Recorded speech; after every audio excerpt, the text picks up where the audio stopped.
Coming up on this week's episode of TechSNAP, software that's supposed to get you around censorship online could be tracking your every move. Plus, we've got a classic social engineering story, and then we clear the decks and answer a ton of your questions in our feedback blowout.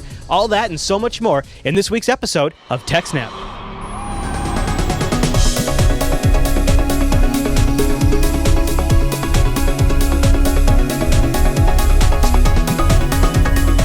And welcome to TechSNAP. This is episode 60 of Jupiter Broadcasting's weekly systems network and administration podcast. We streamed this episode live on May 31st, the last TechSNAP of May. My name is Chris. This episode is brought to you by GoDaddy.com, and the live stream is powered by ScaleEngine.com. I'm sure we'll talk about more of those as the show goes on. I already told you who I am, but let me tell you about the host this week. He's been here all 60 weeks right in a row. He's the admin, the tech, and the teacher, Alan Jude. Hey there, Alan. Hey, Chris. Hey, everybody, man. Thanks for watching. Hey, happy 60 episodes to you. Boy. 60 episodes. That's a lot of bloody episodes. I know. If I would be curious, actually, if too bad it's on that computer. I could actually tell you how many hours of content that is. Maybe I'll check that during one of the breaks, and we'll come back and I can tell you. Well, the average is over an hour per episode. Yeah. So that's a lot. Yeah.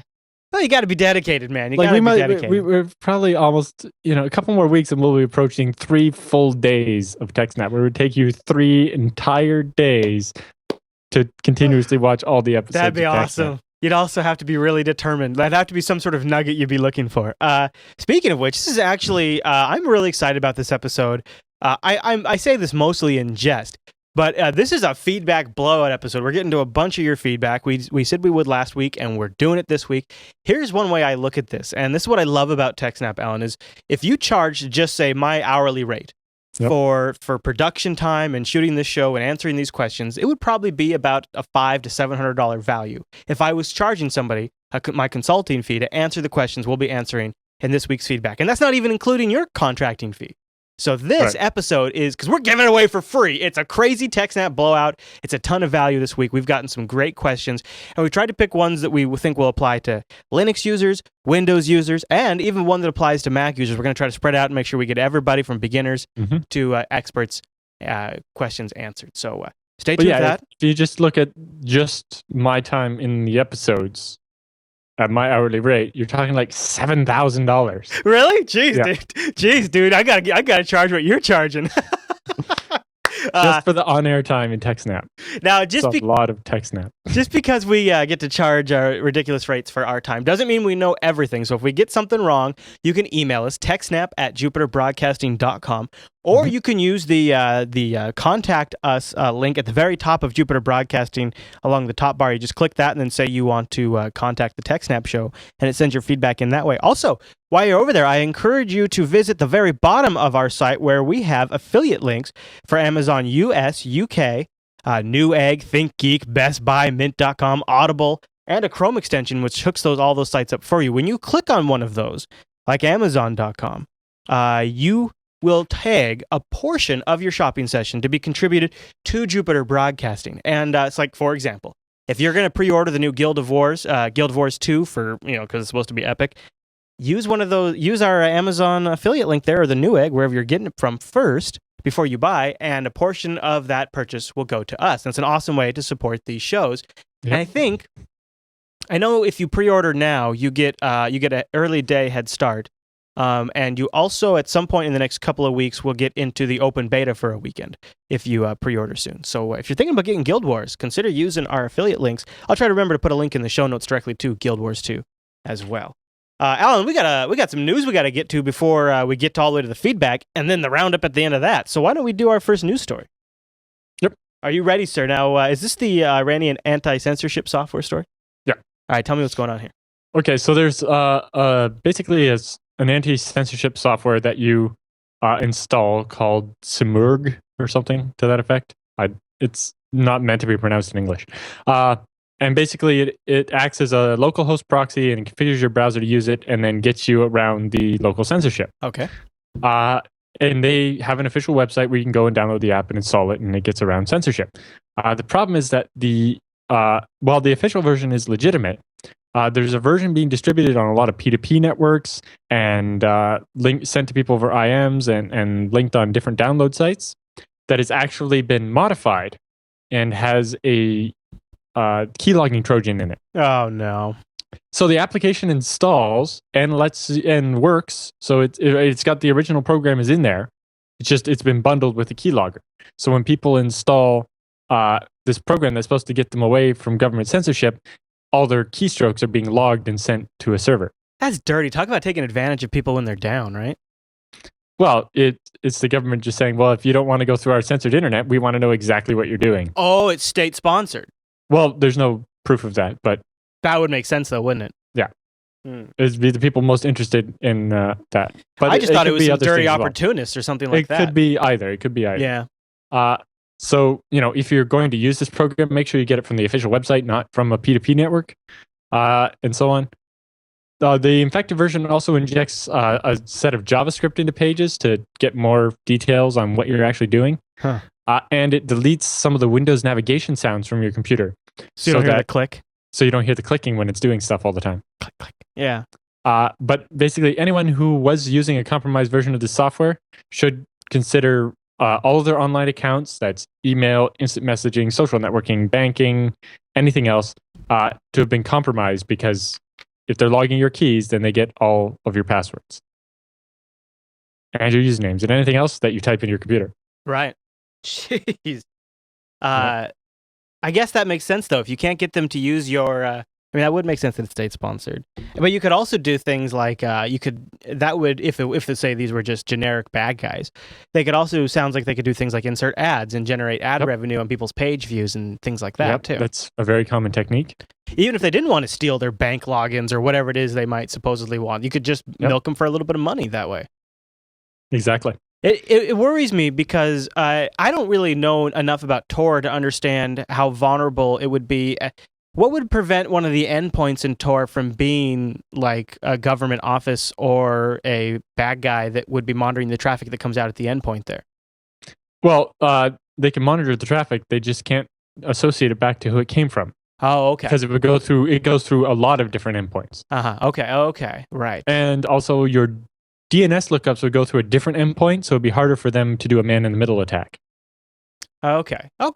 So they might be able to see what it is, but they wouldn't know who it's for, and they'd only see probably parts of it or something like that. Exactly. Okay. I don't know all that much about it either. But any other thoughts on this Iranian story? That's about it. It was just an interesting story because... Busy week for them. Also, the other interesting thing was just the fact that most of the exploit code seems to have been written in Visual Basic 6, which is... The other name for Visual Basic 6 was VB98. Right. Because it came out in 1998. And in terms of like languages you don't normally hear malware written in the roundup, we're going to talk a little bit about the Flame virus, which was apparently large portions of it were written in Lua, which I don't think I've ever heard of that before, but interesting enough. All right, well, should we go on to the next news story? Yes, this one is fairly big if you're in the web hosting industry. So I saw this reported on the Register, and it looks like, is this another credit card processor gone awry? What's going on here? No, WHMCS, or Web Hosting Management Complete Solution, is a control panel type thing for web hosts. Okay. And basically it provides a system to bill your customers, manage help desk, so tickets and so on, and managing all your customers. And so a very large number of web hosting companies use this, integrated with something like DirectAdmin or cPanel or whatever. Oh, sure. So if you have, one of those typical $5 web hosts, they most likely are using something like WHMCS to manage your payments and charge you on a regular basis and so on. Right. So some attackers went after WHMCS itself, the company.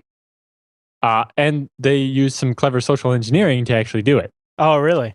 So they called up the hosting company that WHMCS uses.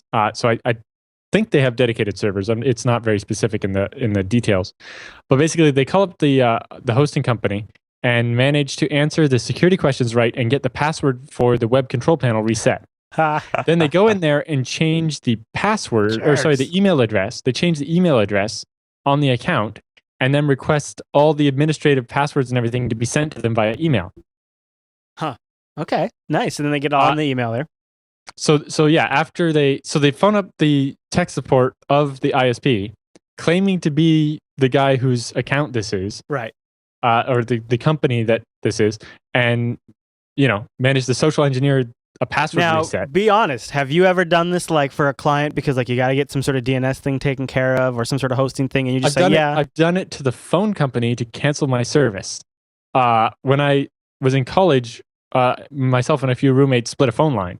Okay. And my other roommate had moved out months before, and I agreed that I take over the whole phone bill and keep paying it myself as long as I cancel it at the end because it was in his name. So if I didn't pay the bill, it would fall on him.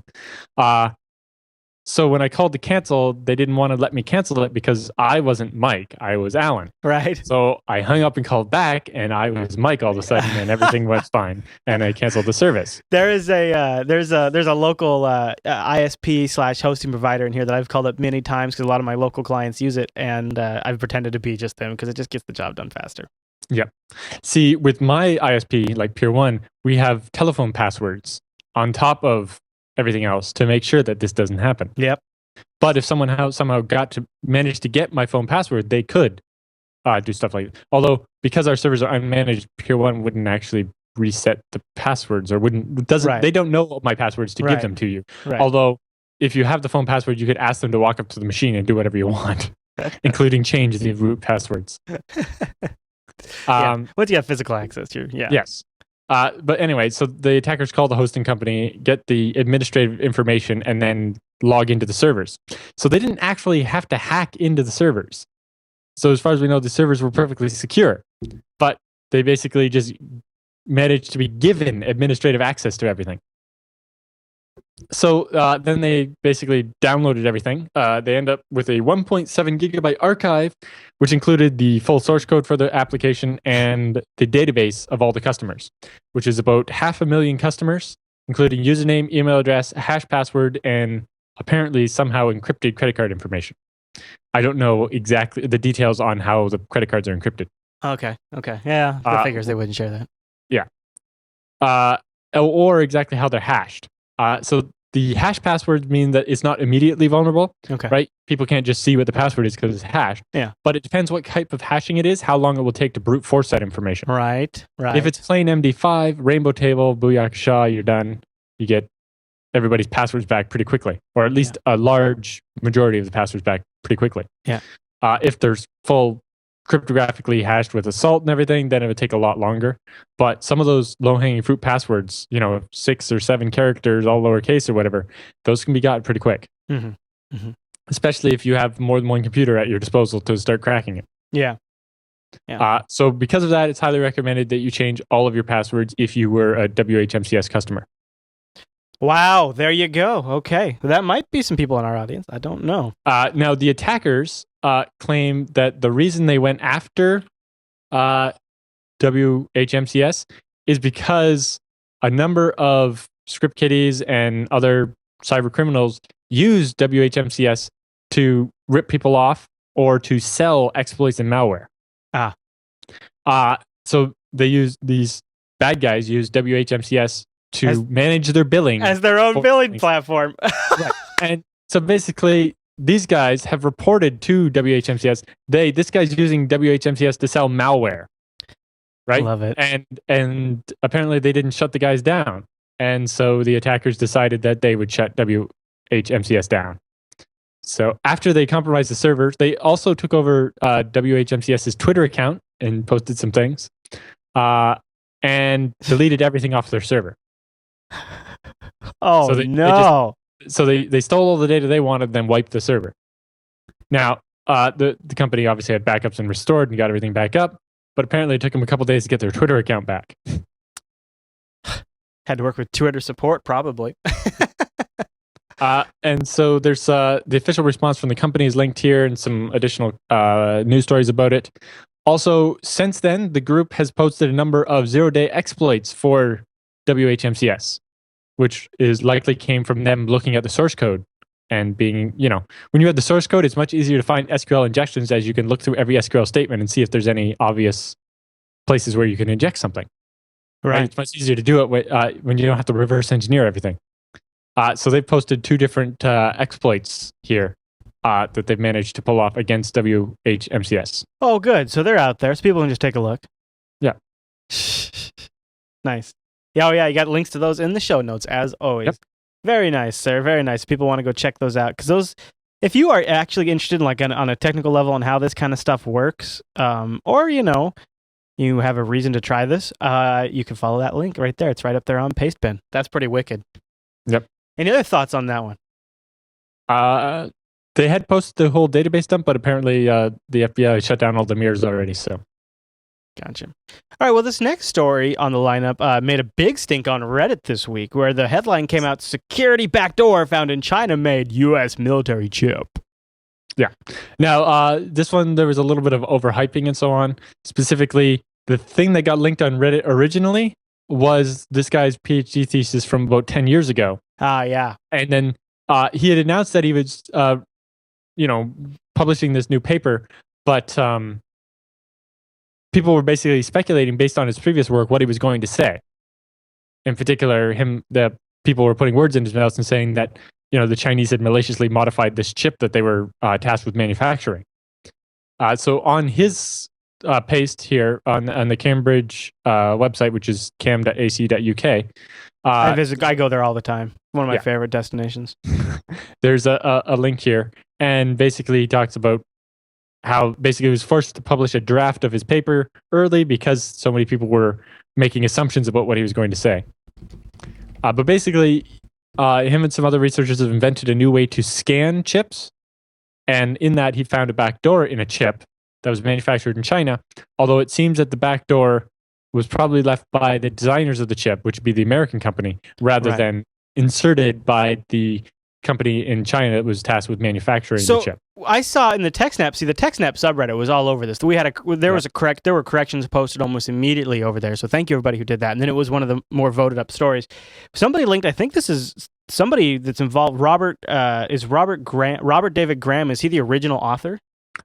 He did this really great write-up kind of explaining what's really going on.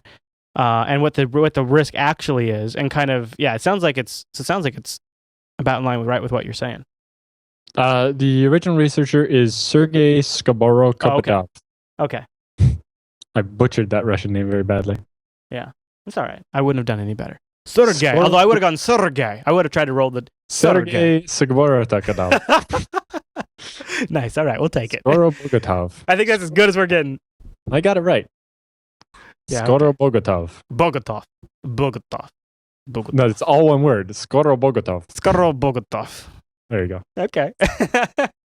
So now the reality is really what this is more about is the fact that the U.S. military and really every country's military, a lot of their parts, and I won't say all, but a lot of their parts are just off-the-shelf components that manufacturers make for a lot of it is what is known as dual use. It's civilian, but in particular, this research is about using the latest techniques with QVL.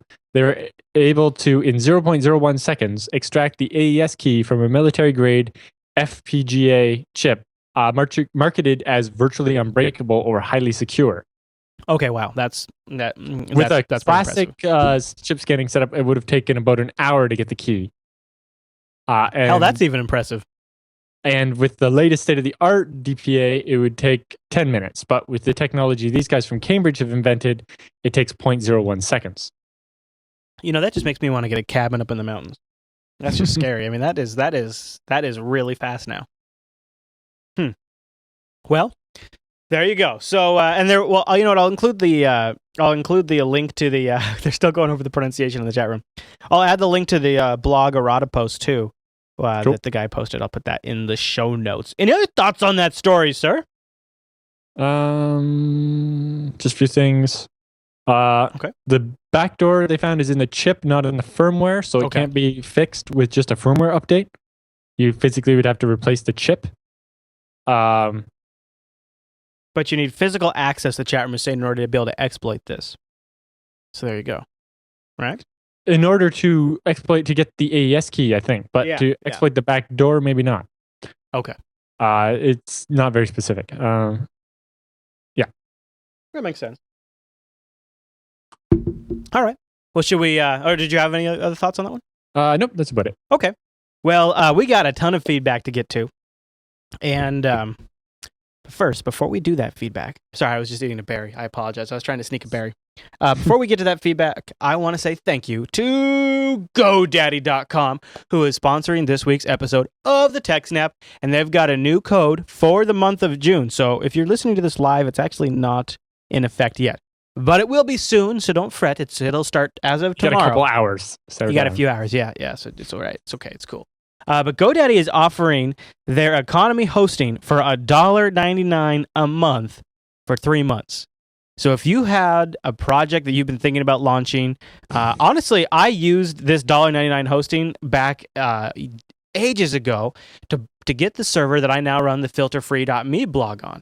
And it's so freaking cheap. And if you want to try something out, you want to throw it up online just so that we have it. Maybe you got something you're doing over the summer. You want a place for everybody to go check it out and you want to have total control over it. Check out their hosting. And if you use the code 199tech, that's 199tech when you check out, you will get economy hosting for $1.99 for 3 months. You are not going to believe you get, I mean, seriously, you can deploy WordPress, MySQL, form software, store, whatever you want on this thing for $1.99 a month. Go check it out. And thank you to GoDaddy. Thank you very much to GoDaddy for supporting TechSNAP. Yep, that system also makes it much easier to update those applications as well. Yes. Because, with things like WordPress and PHPBB and things like that where they're very, very popular, you have to keep them up to date because exploits for them are very, very popular as well. Yes. It's just a push button way to do that. So thank you for supporting us, GoDaddy, and thank all of you who support GoDaddy for supporting this show. And you can also check out links in the show notes for additional discounts and codes for other things that you might be getting. All right, Alan. I think that's everything for the top of the show, yeah? Yep. Yeah? All right. Then let's jump in to the feedback.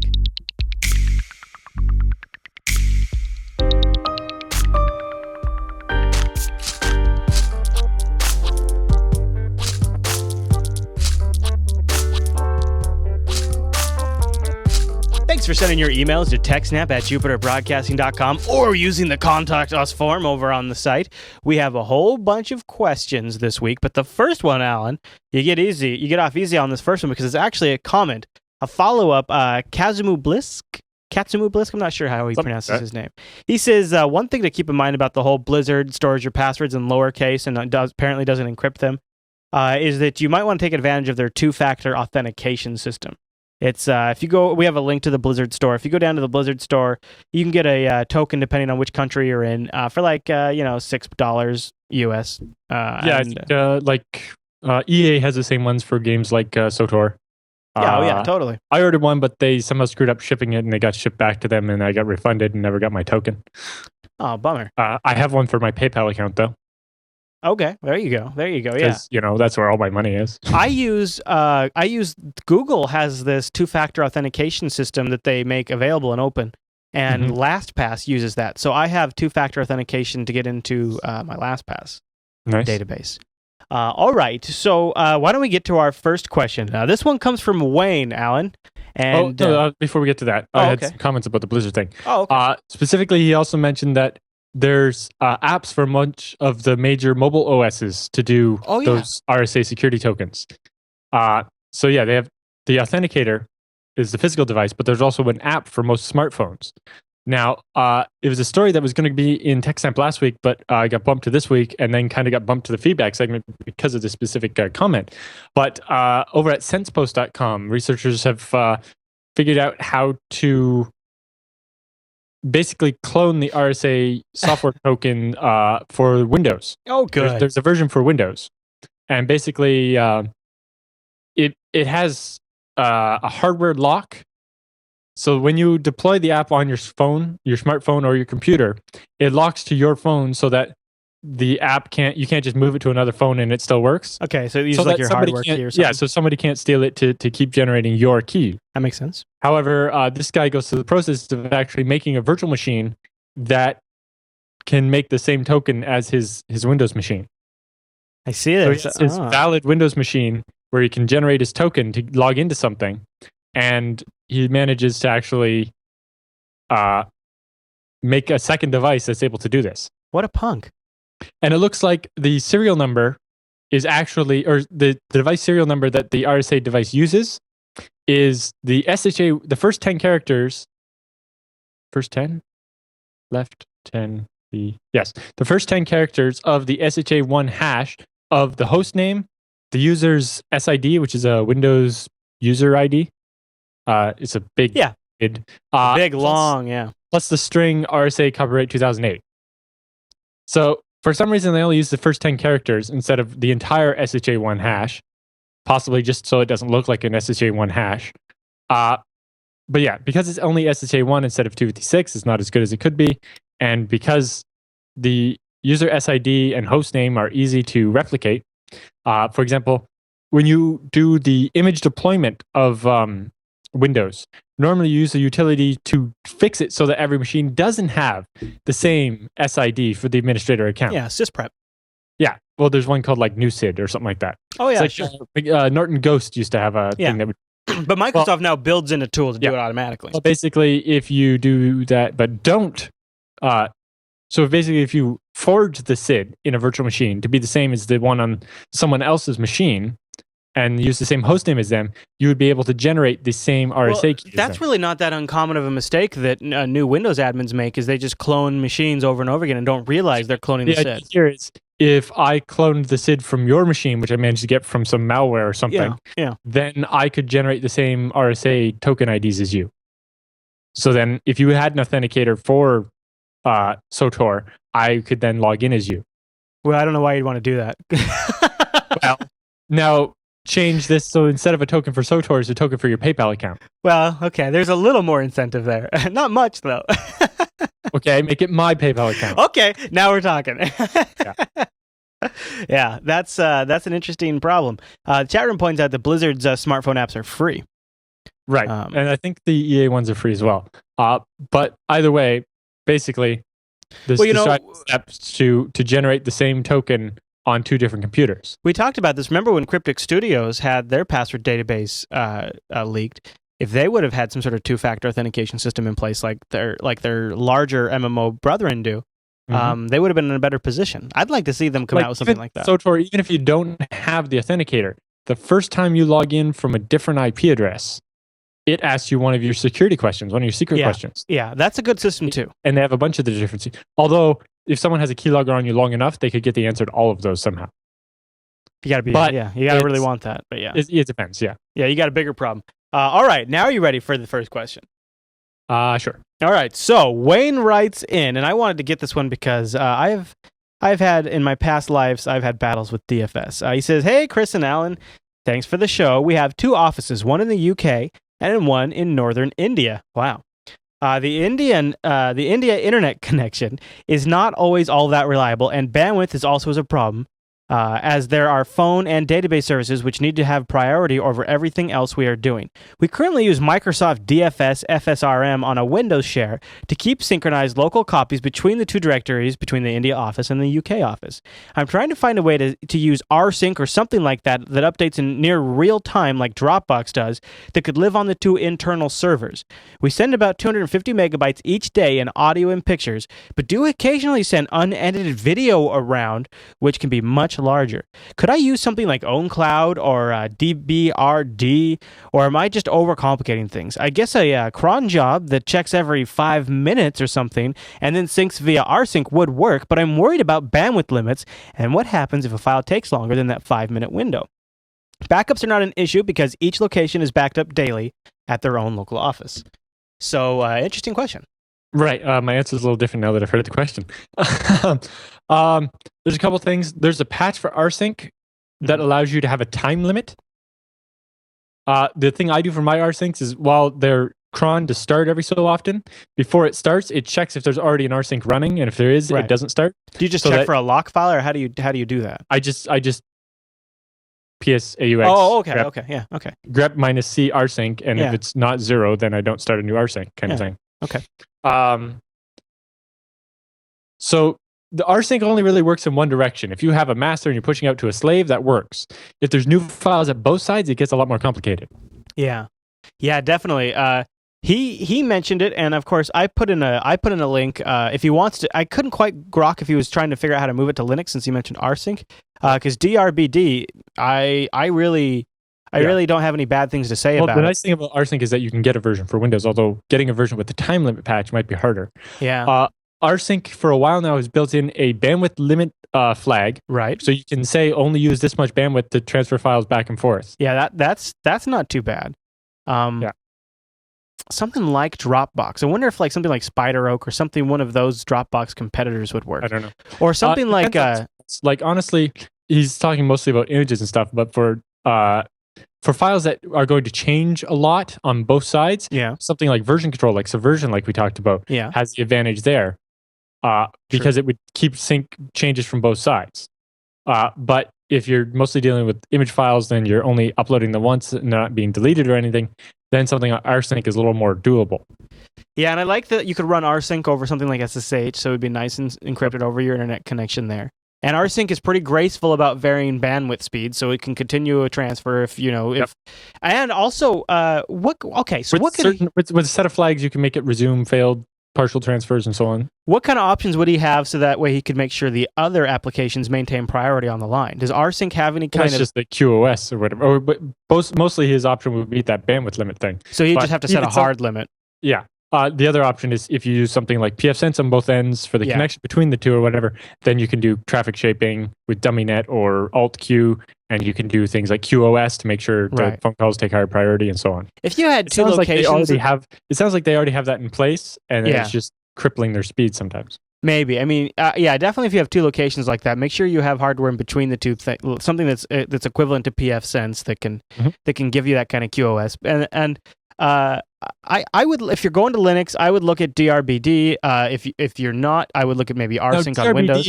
I don't remember that one specifically, but is it? It's a file system. It's a kernel level file system replication. Is it file system or block device replication? It's block device replication. Actually. And so it's HAST is something similar for FreeBSD. My question just there was, is it designed to work in things other than a LAN? That's a good question. I've only used it in a LAN. They do have stuff on their page about using it over a WAN and accommodating for that. And it's pretty graceful. Like if the remote host goes down for a bit and it can resume syncing without overwhelming it. You just want to make sure that you don't make them interdependent on each other. Like the one can't boot without the other kind of a thing. And check for that. But yeah. Yeah. Okay. So I linked a couple other options. These other two are older and not necessarily all that production ready, but there's AFS, the Andrew file system from Carnegie Mellon University. Oh yeah. And actually they've also built the other one, CODA, which is constant data availability, which I think CODA is the one that's specifically designed to be used over the internet with connection that comes up and down all the time. Okay. Although right on their how-to page, they're like, this isn't considered production ready. I see they have RPMs here, so that obviously could get it going on Fedora or Red Hat. Yep. And now we got NetBSD. Pretty sure it's built into FreeBSD and NetBSD as well. Oh yeah, okay, yeah. Check that out. AFS is definitely supported by FreeBSD. I know that, but CODA might be NetBSD only. I'm not sure. But as I said, I don't know if either of those are really considered production ready.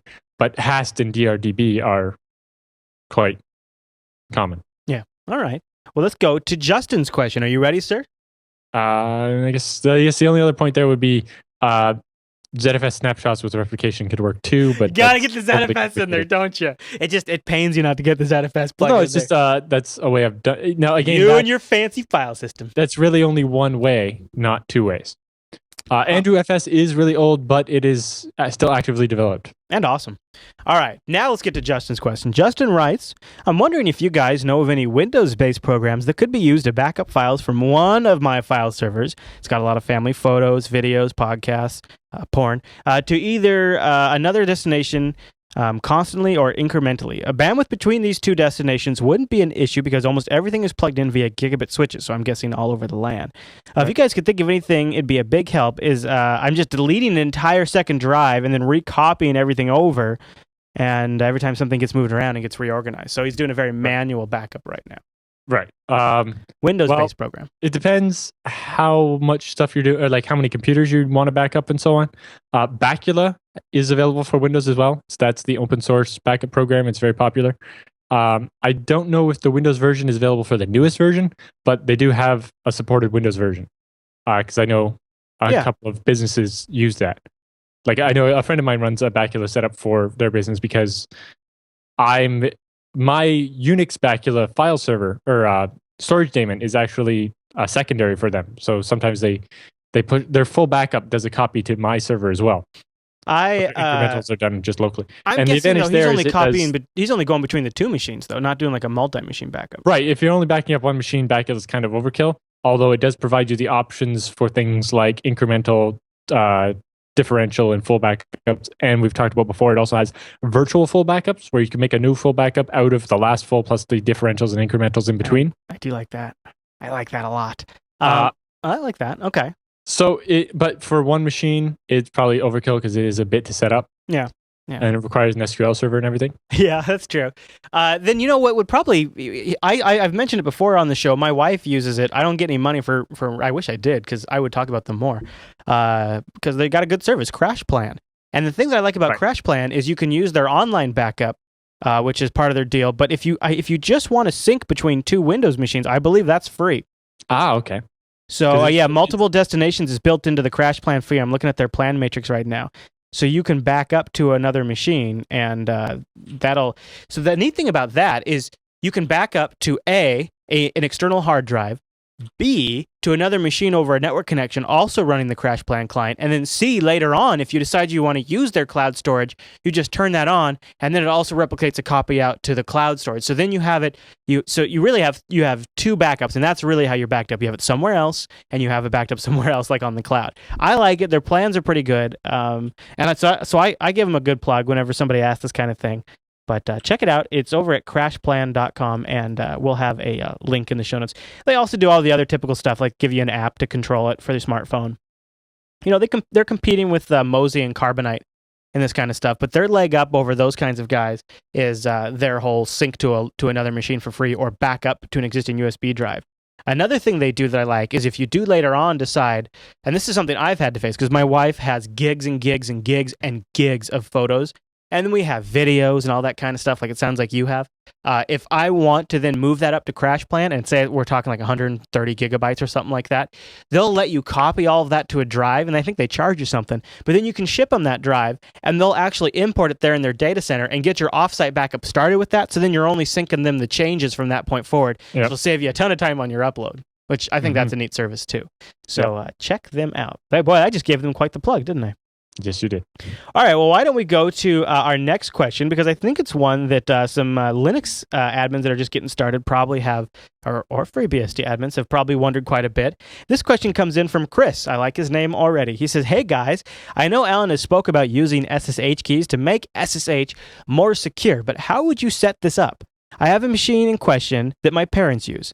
And I mainly use it to say I'll SSH and to do updates or install the odd software for them, which I love that about SSH. And I know you could kind of do it on a Windows machine, but if you have a family member using it and you can just SSH in their machine, apt-get install something, and then you're done, it's fantastic. He says the PC I'm connecting to is a Mint 13 laptop, and ideally, I want to go from my Windows 7 desktop. Well, that's interesting. He's on Windows 7, but he has them on Mint 13. He must be a gamer and doesn't want to have to hassle with viruses and stuff for them.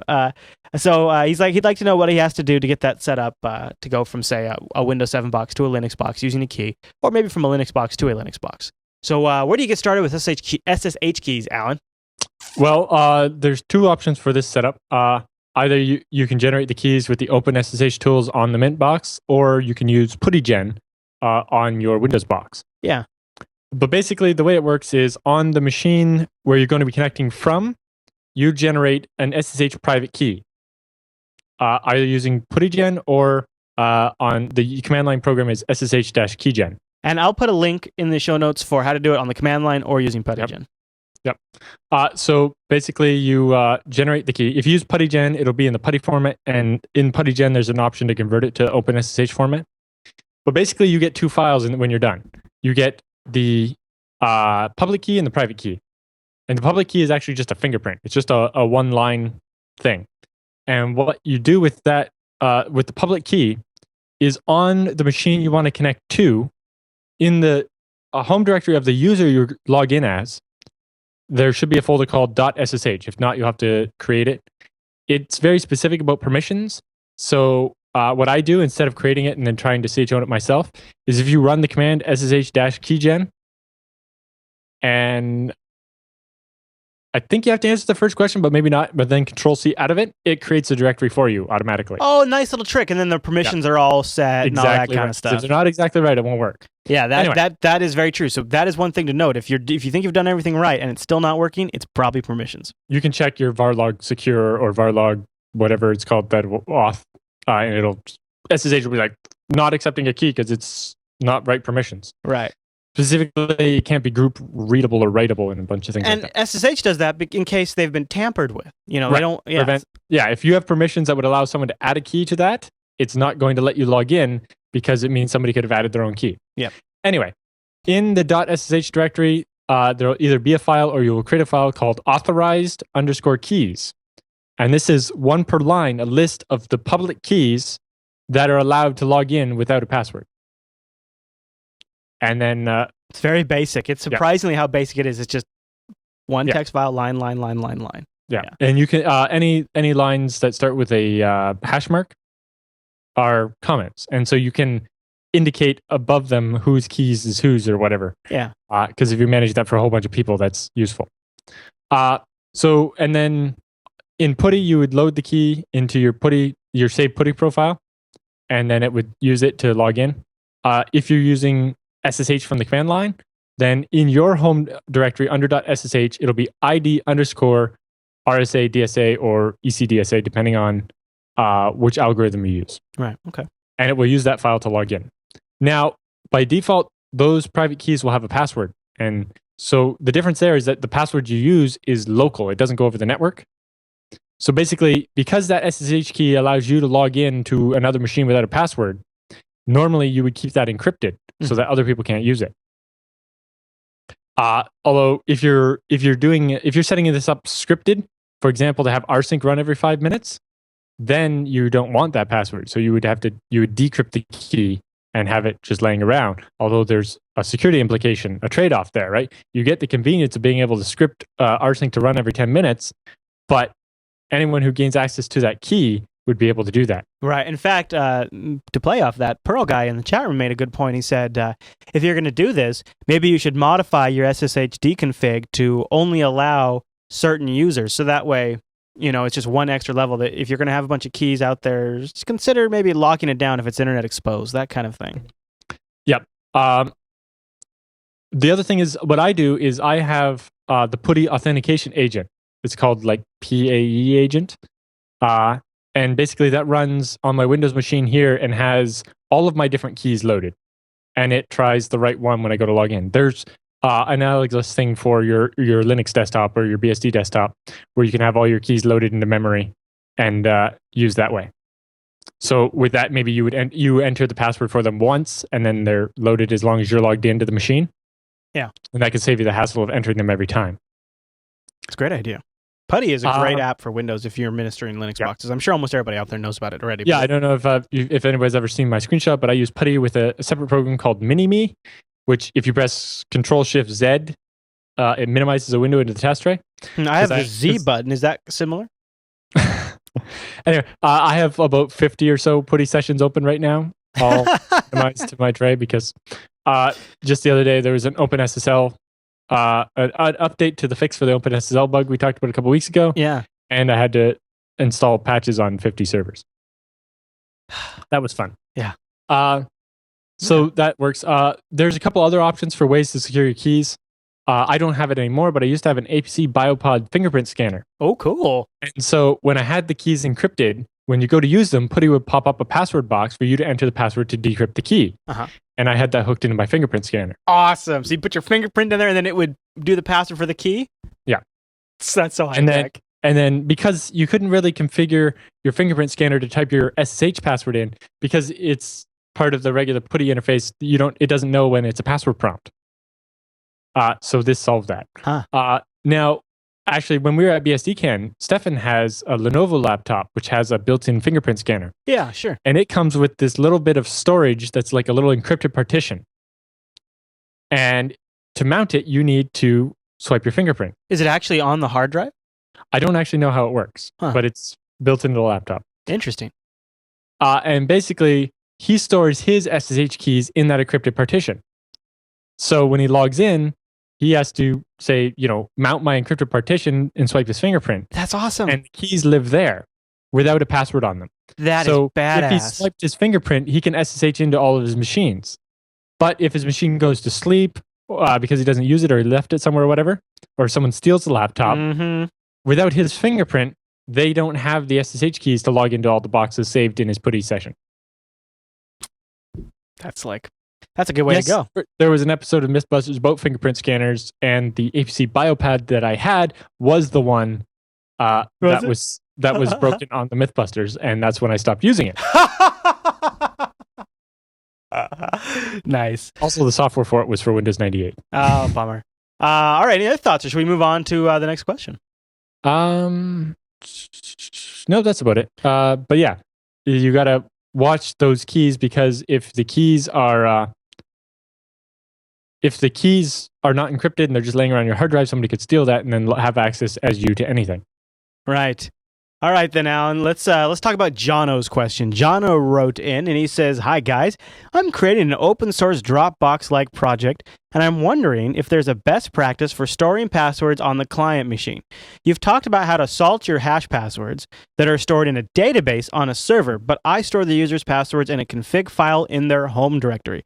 Hashing it would not do too much good. Also, if anyone is interested, we're looking for C# developers. And I'll have a link in the show notes. You can go look at his question. He's got a project over on GitHub. You can search for Jono Codes if you want to help him work on this open source Dropbox implementation. Right. So what do you think about locally storing passwords in a file like that? Obviously, hashing won't work because with hashing, once you hash it, you don't know the original password anymore. And basically, that's what you do on the far side. And then you hash the password attempt with the same algorithm. And if it comes up to the same hash, then they enter the right password. Now, if you're storing the password locally when users check that little remember my password box, you need to know the original password to authenticate against the remote server. And so, yes, storing the password locally presents a problem. You can encrypt that, but then you have to have the key somewhere, and it's going to, again, be on the local machine, and somebody will be able to decrypt it.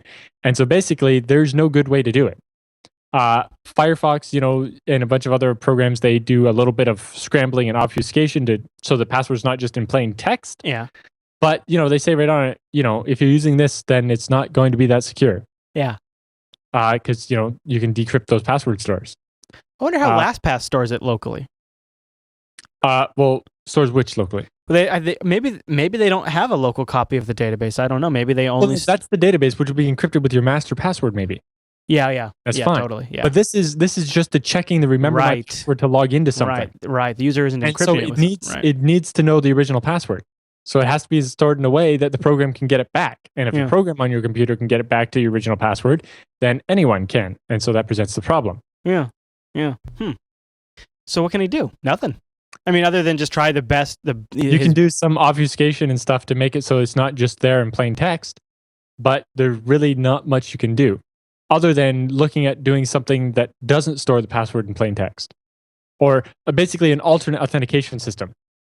Yeah. So there's like Cram, I think, is one of them. There's a bunch where basically it's the hash of your password and things like that.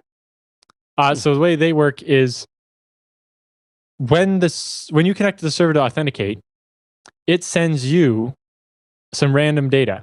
Okay. You then hash that random data plus the password and send it back, and then if it matches, it'll let you in. Okay.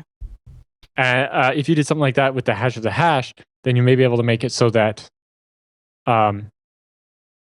what you store in the text file is actually a hash of the password, not the password. Mm-hmm.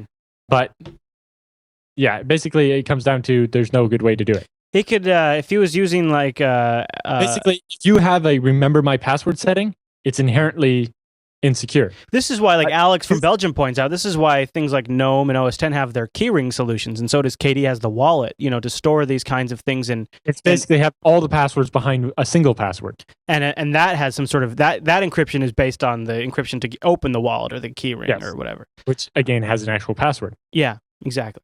Yeah. So there's no good way to do it. But it's a security trade-off. All security has trade-offs. The user is trading off some of their security in exchange for the option of not typing in their password every time. Yeah. So really, it's an insecure option, but it's one that a lot of people want. So yeah, other you gotta than accommodate. you can do a little bit of scrambling just to make it so that when you're looking at it, it's not obvious what their password actually is. But anybody, since it's an open source application, especially, you're going to run into the problem of anybody will be able to figure out the algorithm you use to scramble it. Yeah. All right. Should we move on to the next so question? Basically, if you want to look at how Firefox does it, then that might be an example implementation. It's open. But really, they say specifically for their implementation that it's not secure and you shouldn't depend on it. Interesting. I did not expect that answer, but it makes a lot of sense. All right, let's go to the next question.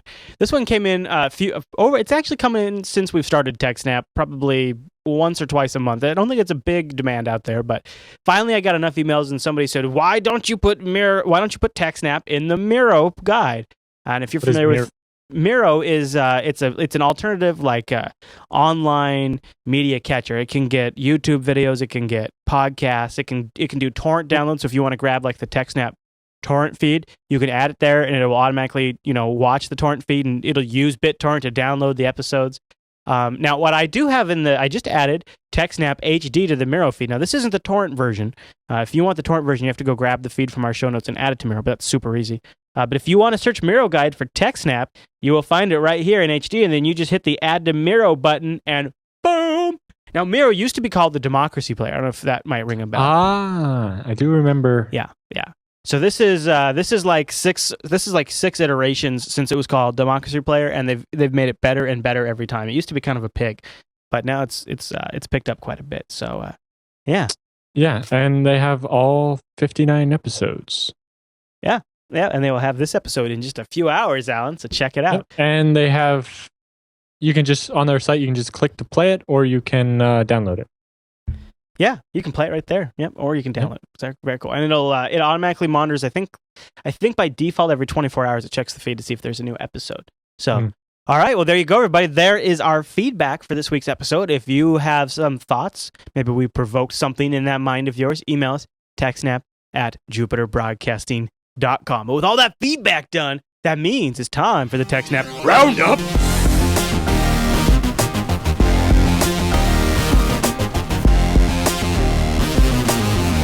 And welcome to the TechSNAP Roundup. Yeah, that's what that crazy music means. The roundup are the stories that didn't quite make it into the top of the show, but we still want to talk about them, maybe give you a link to check them out on your own. And they're almost always exclusively powered by our subreddit over at links.techsnap.tv. Thank you to everyone who submits stories and votes them up. You help us determine what is important to you as our audience, and thus it reflects the content that makes it into this show.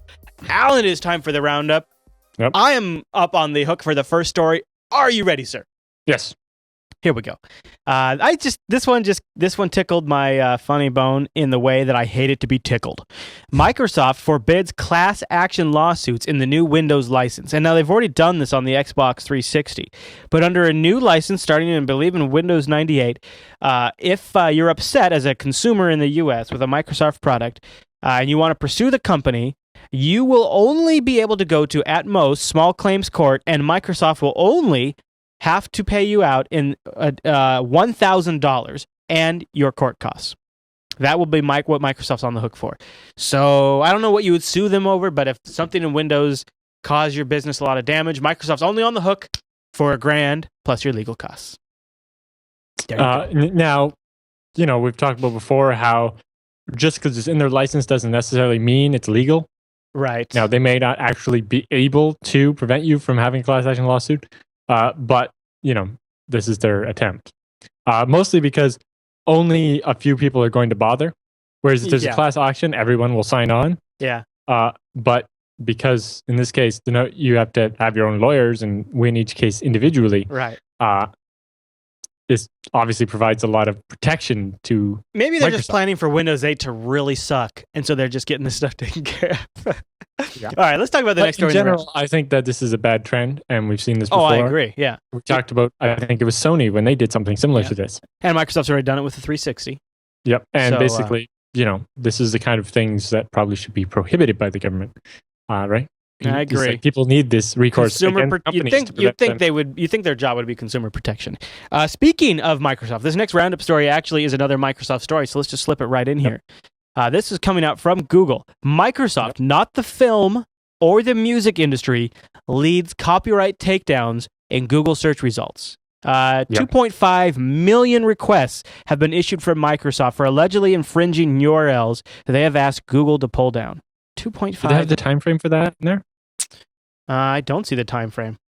I think it was in the article I was reading. Anyway, basically in all of 2009, Google received a certain number of copyright infringement notices, and now they receive about that many per week. And most of these notices don't come from companies like Microsoft or so on. They come on behalf of Microsoft and the movie industry and the film industry from companies whose job it is to go around the internet, find links to stuff, and report it to Google.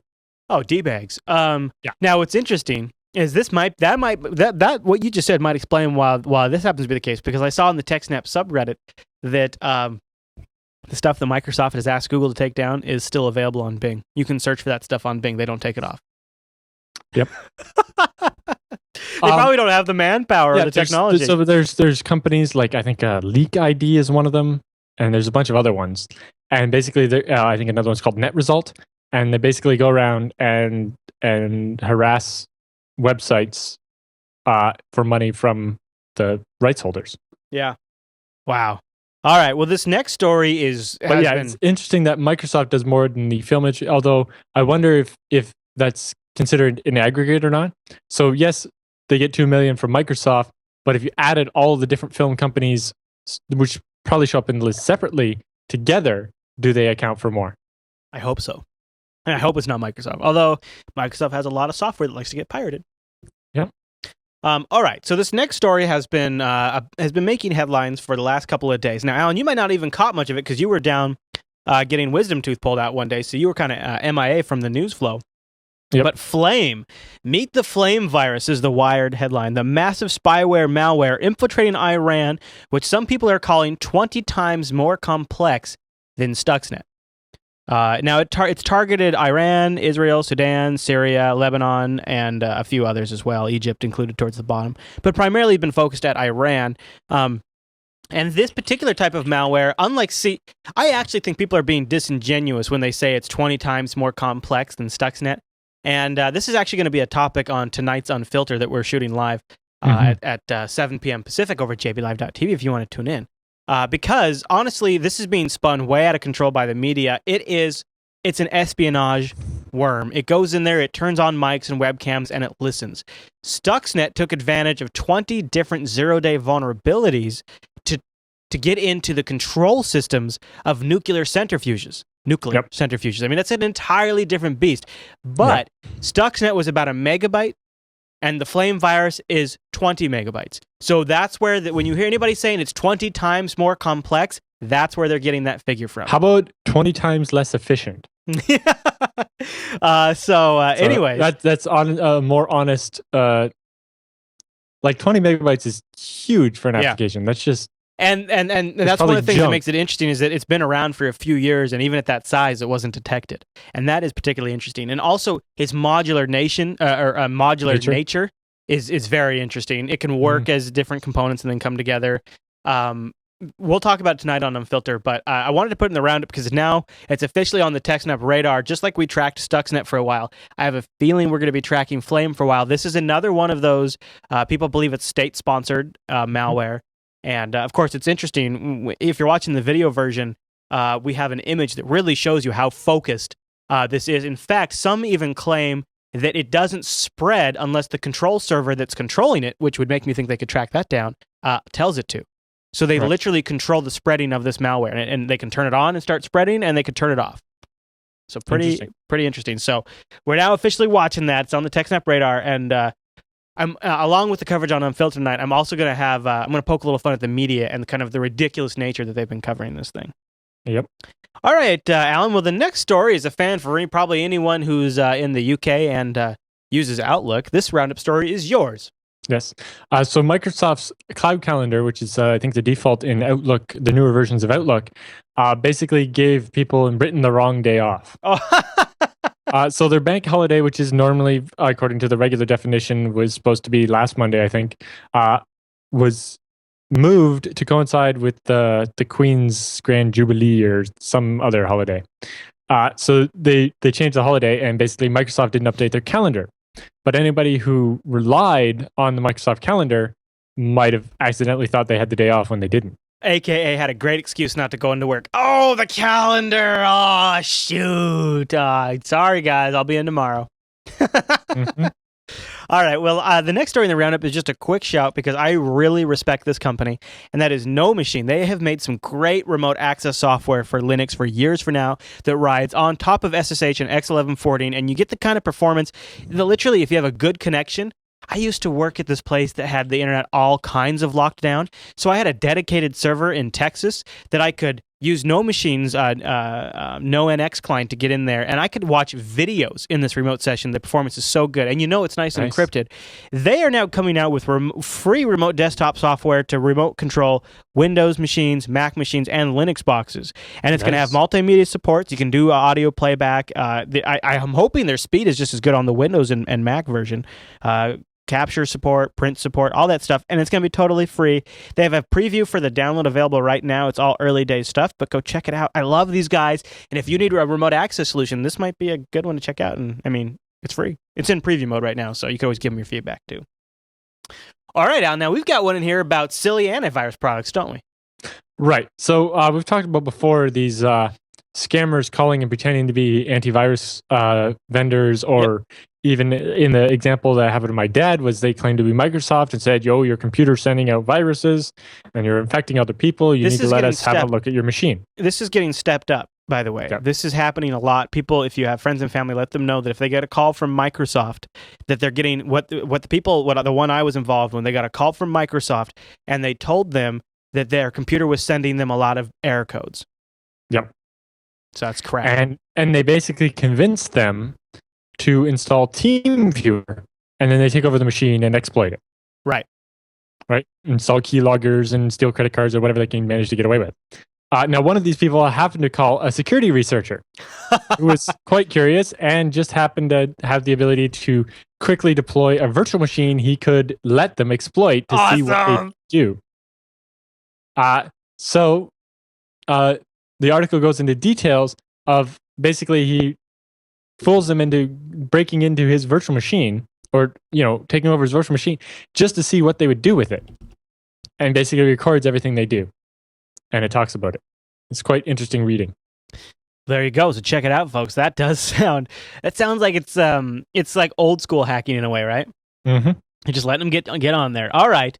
Well, we haven't talked about Bitcoin for a while, but unfortunately, it's a bad story. Same stuff happening again. Hacked Bitcoin financial site had no backups. Yes. Bitcoinica, right? Or is that Bittonica? I forget. I'm not sure which one it was, but there was some Bitcoin type financial site or bank or something, and somebody broke into it and managed to make off with about $87,000 worth of Bitcoins. Yeah. Which, back when we started talking about Bitcoins, would have been worth a lot more. Because the number of Bitcoins. I don't actually know what the price is off the top of my head right now. I think it's going up. I'll check while you talk. Oh, you're going to check too? All right, I'm going to go over to Bitcoin Watch. But basically, they had no backups of their database, so they can't reconstruct the site or anything. That's a bummer, right? It looks like the price is still about $5. Yeah, it's actually gone up a little bit, because when we stopped talking about it, I think it was, maybe it wasn't when I sold most of my Bitcoins, it was like $2. So yeah. So it was Bittonica, Bittonica. The Canadian exchange is still averaging a volume of about 10,000 Bitcoins a day. There was another breach that was kind of like this that I just didn't put in the show because it was so sad. But it keeps happening with the Bitcoin folks, and that's going to be Bitcoin's biggest hurdle. And the fact that the Bitcoins work like that, it seems like it's a bad thing, but you want Bitcoins to be something that can be lost and that are unique, and that's the risk of a system. More than that, you want it to be unreversible. Right. The trade-off for unreversible transactions is that if someone robs you, it can't be reversed. Just like if I gave you a slip of gold and then you didn't give me the item that I expected, that's irreversible. The gold's gone. You've left. You've gone back up to Canada and won't return my calls. Whereas if you do that with a credit card, you call your credit card company and they take the money back from me. Yeah. Right. All right, Alan. Well, I think it becomes the equivalent of a cash. Yeah. And Yeah. Your bank, when somebody comes in and steals the bags of cash, they're insured by the FDIC or CDIC or whatever, Right. and that money gets replaced in order for people to have confidence in the banking system. But in this case, I don't know why anyone would trust random Bitcoin financial sites to store the money at. I had mine stored in that my Bitcoin wallet, right, or whatever it was that went down, and I sure learned my lesson. I got half of them back though, so whatever. Yep. All right, I believe that brings us to the end of this week's episode. Yeah. That is all we got. All right, everyone. So TechSNAP is live on Thursdays at 1 p.m. Pacific, which is 4 p.m. Eastern, 2000 UTC. And we do that over at jblive.tv. We also have an audio stream over at jblive.am if you want to listen, and I know a lot of you do. This episode, I checked it earlier, we had 75 people listening to the audio version, and a lot of them are on smartphones. So I love the idea that people are driving around. I envision they're driving around listening, have it plugged into their aux jack. It's kind of like talk radio, only it doesn't suck. So check that out over at jblive.am if you want the audio stream. And of course, you can email us, techsnap@jupiterbroadcasting.com. All right, Alan, well, thanks for the great show. No problem. All right, everyone. Well, thank you for tuning in to this week's episode of TechSNAP, and we'll see you right back here next week.